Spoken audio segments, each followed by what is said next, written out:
As you likely already know, PHP is a solid application development platform.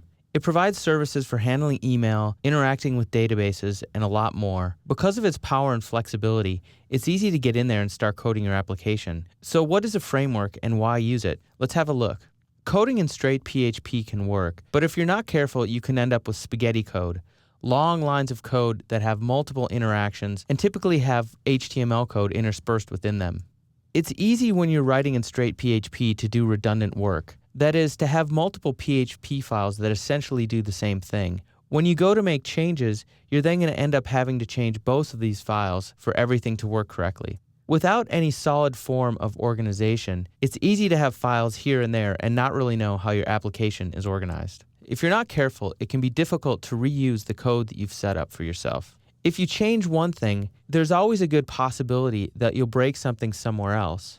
Everything needs to be tested. When you're writing all your PHP from scratch, you're going to need to make sure that every piece of code is tested intensively.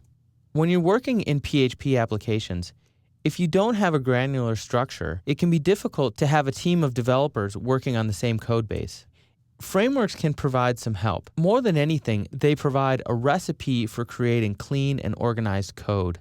When your code is granular like this, it's easy to test each individual piece and make sure it works in different cases. And when things are well tested, it's easy to reuse these little pieces here and there throughout your application. For the same reason, it's easy to make changes. Changing one small functional bit will then update that functionality in every place it's being used. Organization is good for its own sake. In most of these frameworks, you have a lot of pre-built and pre-tested tools included. Because everything is broken up in a more granular fashion, it's easier for different developers to be working on different aspects of the same application.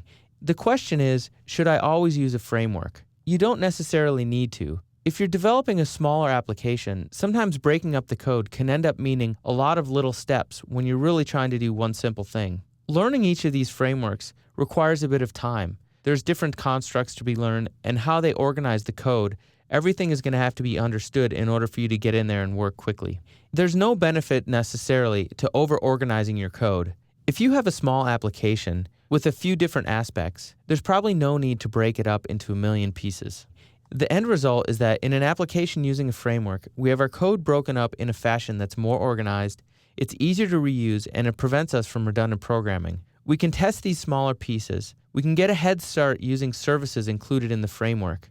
It can also be easier for teams to negotiate working on overlapping functionality. Ultimately, frameworks lead to better organization of code, which in most cases can make our application development experience less painful.